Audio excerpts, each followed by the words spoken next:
Hayatıma son koyanım sen oldun. Reyhanımı elimden aldın. Övladlarım düşmən kesilip mənə. Ağarıma saçlarım, ağarıma belə. Şahinəm sözümü deyirəm hər an. Oğluma, kızıma qurban olaram.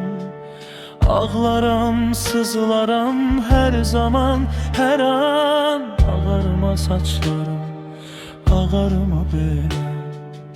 Ağarıma saçlarım, ağarıma belə. Kederin içinde bükülüp benim.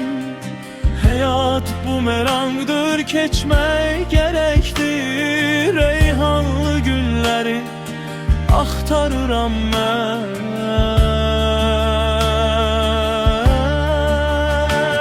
Yâre nə etmişəm deyin ezelden.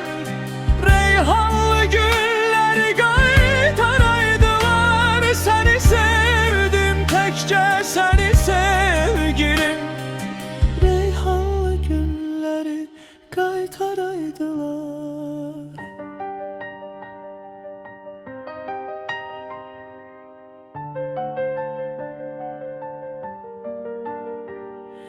Hayatıma son koyanım sen oldun.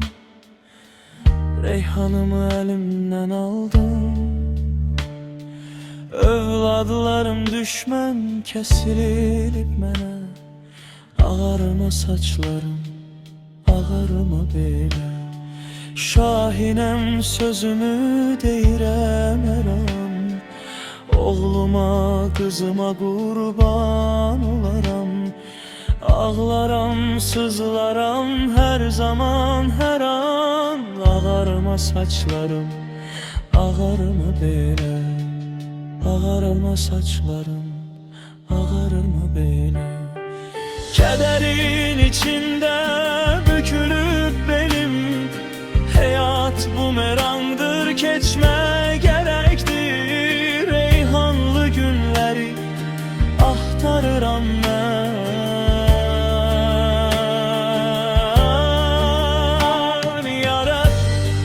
Etmişəm deyin ezelden. Reyhanlı gülleri qaytaraydılar. Səni sevdim təkcə səni sevgilim. Reyhanlı gülleri qaytaraydılar.